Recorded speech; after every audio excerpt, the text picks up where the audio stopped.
Hi, I'm Amy Macdonald and I'm sitting in the Soundcheck of derversten.de.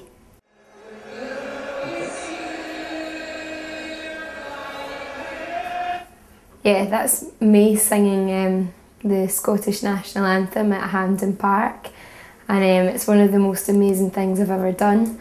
I've been so lucky that I've been able to do it 3 times now, and the response that the Scottish FA got afterwards, they said that it's such an amazing response that from all the fans and all the crowd, and they asked me to come back and do it again, and I'm very thankful because it's one of the proudest things ever. I'm always talking about how patriotic I am and I love my country, and nothing I think has made me more happy than standing on the pitch and leading the Tartan Army in the anthem.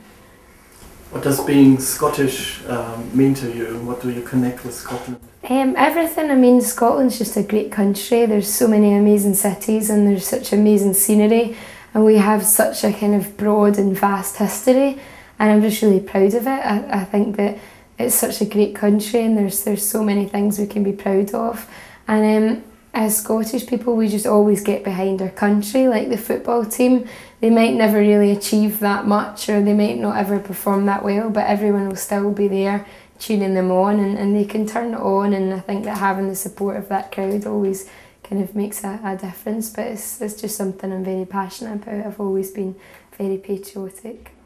Oh yes, this is the Beach Boys. This is one of my favourite songs, and it's one of them songs that every time you listen to it, well for me, I wish that I'd written it myself.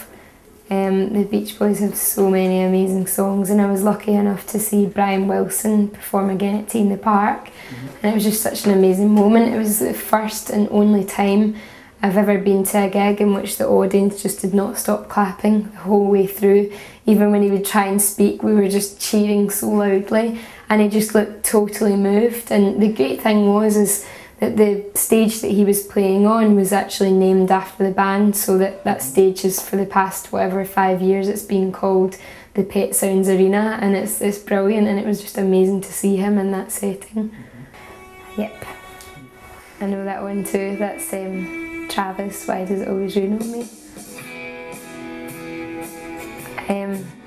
The first time I heard that, I was actually in the bath and I had the radio on, and it made me think, wow, what is that? I love it. And after hearing that, I then bought the album, and when I was about 12 they were playing at Tea in the Park, which is a big massive festival in Scotland, and I asked my mum to take me, and she did.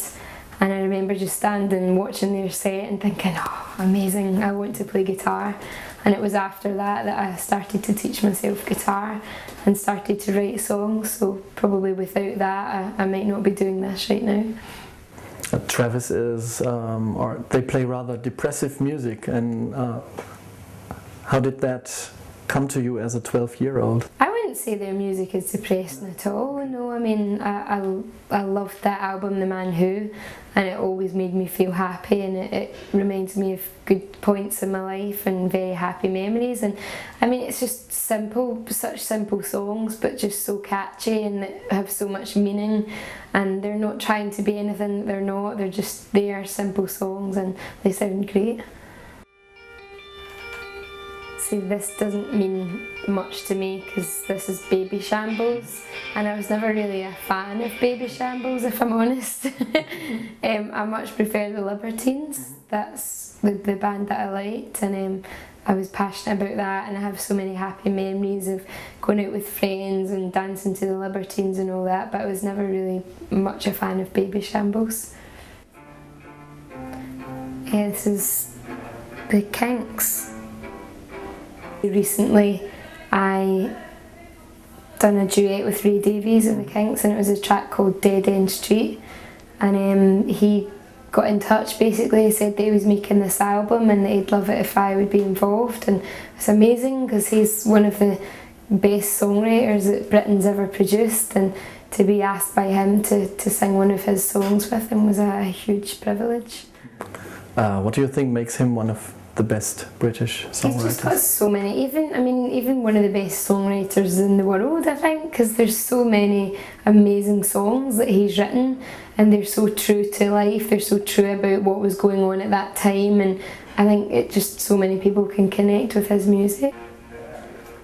And this is the Killers. The Killers are one of my favourite bands. I've seen them live so many times and just love it. Just think that it's so upbeat and that they're such amazing showmen, put on great shows, and Brandon Flowers has an amazing voice, and I could probably just listen to it all day.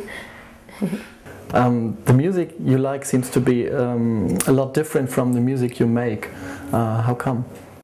Because I don't think you need to just kind of copy what you listen to. I think there's too many people that say, right, I'm inspired by whatever, the Libertines, and then just write music that sounds exactly the same, and that's not really doing anything different. I think it's good to be inspired by loads of completely different kind of styles of music, but then still do your own thing. And I never ever try and write songs that sound a particular way. I just write them and they kind of come together, so I'm never trying to really sound a particular way or write in a particular kind of style or anything.